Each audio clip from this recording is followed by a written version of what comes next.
Inevitably, in each show we do, there's a couple of moments where things become kind of complicated choreographically. That is, how am I going to free up a hand to change sounds or change instruments, or where do I put my foot, or where can I put my foot, etc., etc.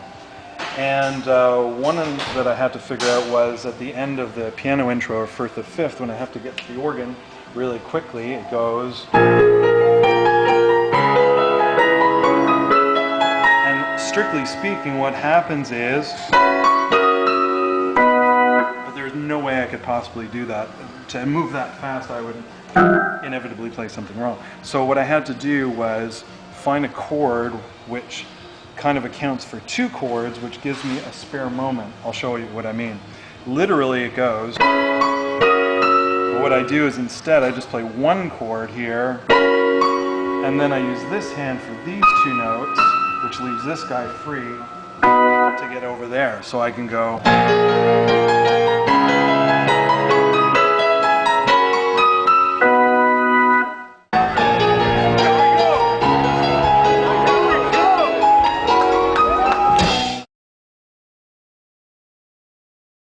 There's a couple of tricky switches in Robbery, Assault and Battery. One of them happens right after the intro.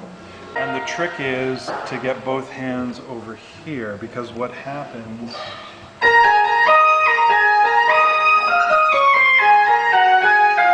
and this hand starts playing the riff. And while I'm doing that, I have to make a patch change here and then get over with both hands, so it looks like this.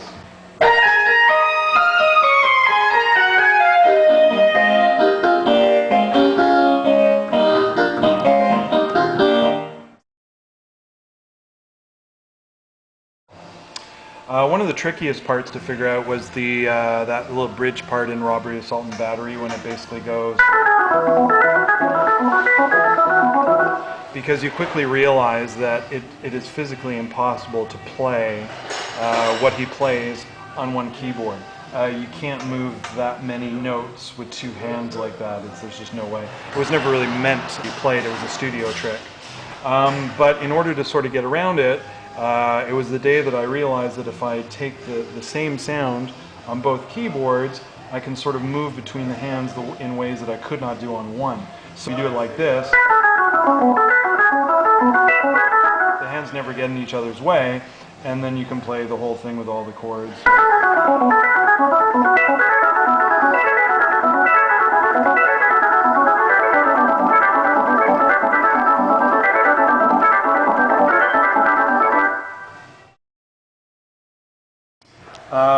One patch that I had to get pretty creative about was in the chorus of Robbery, Assault and Battery. One hand is doing this, and then he's also playing two hands on acoustic piano, but very far apart, which becomes physically impossible. Of course, we're talking about three hands. I only have two.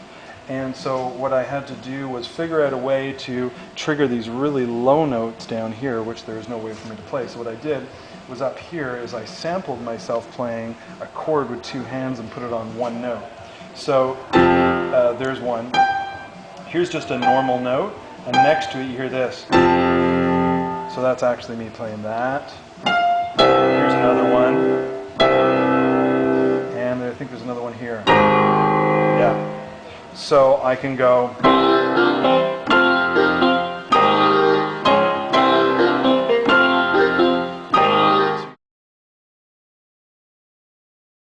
The beginning of Robbery, Assault and Battery, where what I had to do here was he plays an octave. So what I did is I actually sampled octaves. I don't know if you can tell by listening, but this is actually playing two notes for each one note. So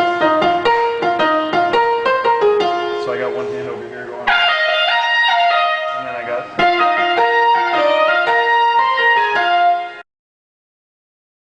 So I had it mapped out to do it like this.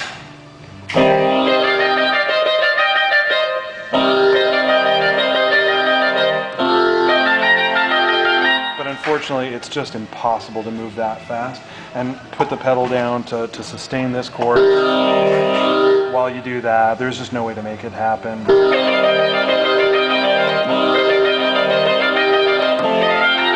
I just barely managed to do it that time, but certainly live it would not work. That's Dom, our old lighting director.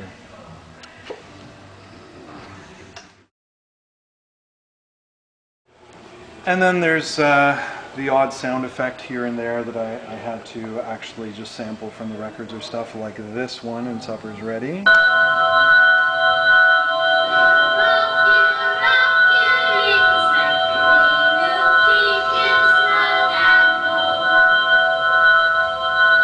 And what I had to do when playing that was just before the flute comes in, right after that, I had to fade in the organ underneath it, so the sample starts. Typically wait until about here,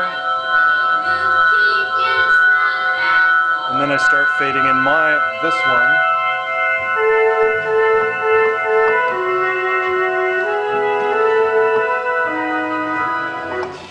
And then I think there's a couple of other sound effects like that around here.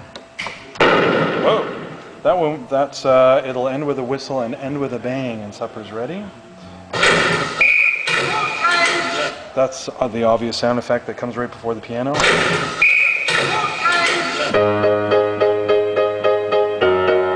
Or whatever the notes are. Who cares about the notes? Listen to the sound effect!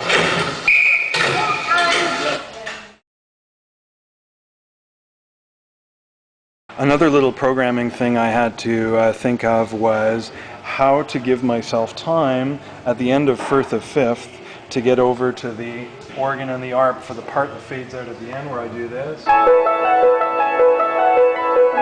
And the problem is that there's a mellotron chord which lasts a long time underneath, but of course I don't have three hands, one to hold that chord and two to do that. So what I did is I programmed a chord here that lasts a long time, which accounts for that. So basically, at the very end, it goes. And